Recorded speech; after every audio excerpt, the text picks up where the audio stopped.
tarde a todo mundo. Hoje a gente está aqui nesse seminário da Abra para falar um pouco de investimentos nesse novo ambiente de juros mais baixos.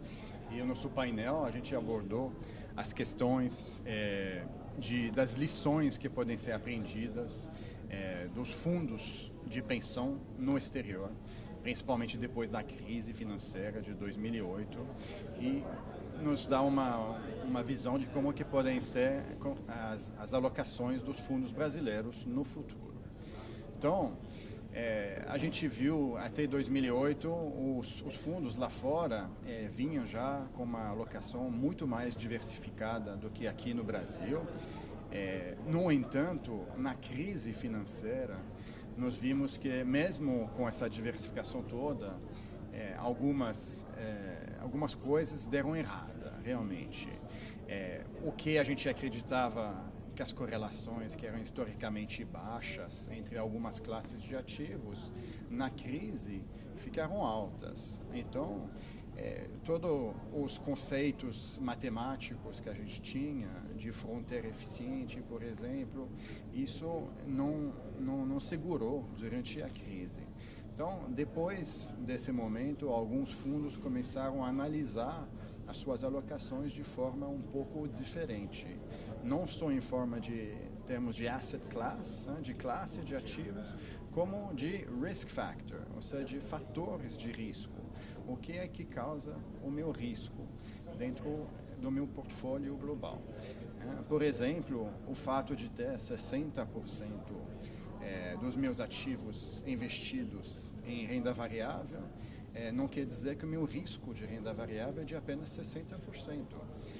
Ou seja, o risco de renda variável, num caso como esse, ele representa mais ou menos 95% da minha carteira, é meu risco de renda variável, em função da volatilidade mais baixa das outras classes de ativos. Um outro erro que a gente percebeu que os fundos fizeram nessa época é que volatilidade não é risco. Risco é muito mais do que só a volatilidade. Tem outros fatores que são difíceis de quantificar, como, por exemplo, risco político, risco regulatório, por exemplo, e que não pode ser quantificado via volatilidade. Então, quando a gente tenta fazer um modelo muito matemático, às vezes, esses riscos ficam de fora da análise.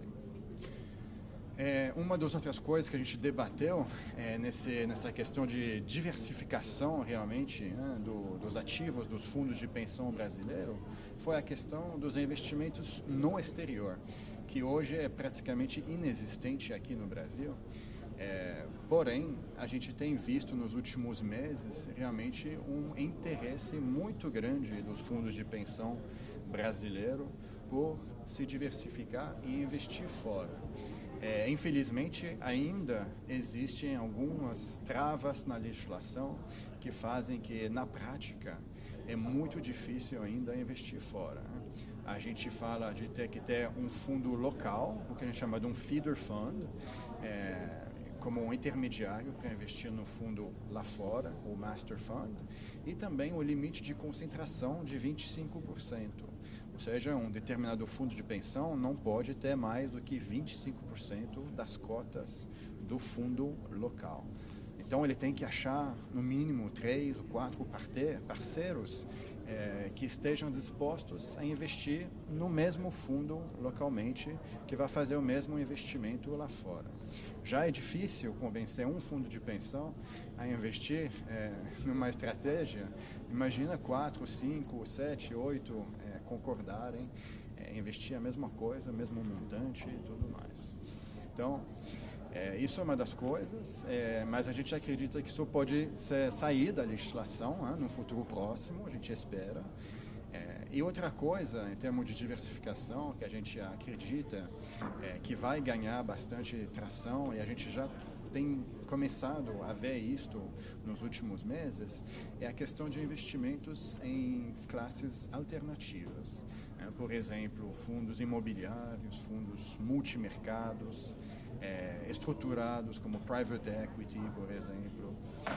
Realmente, esses tipos de investimentos, eles têm alguns propósitos, né, bem específicos para a carteira, para o portfólio global, que a gente normalmente classifica entre diversificação, busca de retornos adicionais ou proteção contra a inflação, realmente. Normalmente são os 3 principais objetivos, né? Um tipo que a gente chama de real assets em inglês, que seria como florestal, um fundo florestal, por exemplo, que ainda é muito pouco conhecido aqui no Brasil, muito pouco usado, mas teve uma palestra muito interessante sobre isso hoje mesmo. Ele é um fundo que vai dar uma proteção principalmente contra a inflação, né? Esse é o principal objetivo dele. Por outro lado, um private equity, o principal objetivo é buscar um retorno adicional, né, em cima do retorno do equity, do mercado de renda variável global público. Então, tudo depende do objetivo. O importante é diversificar bem, mesmo na classe dos alternativos. Quando a gente se trata de alternativos, uma coisa muito importante para os fundos de pensão é olhar a questão do FII de gestão, porque normalmente esse tipo de produto eles vêm com uma taxa um pouco mais elevada, né? Às vezes bastante mais elevada. A gente vê, o típico é 2% mais 20% de performance, por exemplo. Então isso pode ser um pouco inibidor, realmente, às vezes. O fundo ele tem que analisar bem se vale a pena esse investimento, se ele não come toda essa rentabilidade adicional. Mas enfim, na Mercy a gente acredita realmente que vai haver esse aumento em investimentos alternativos, no exterior também.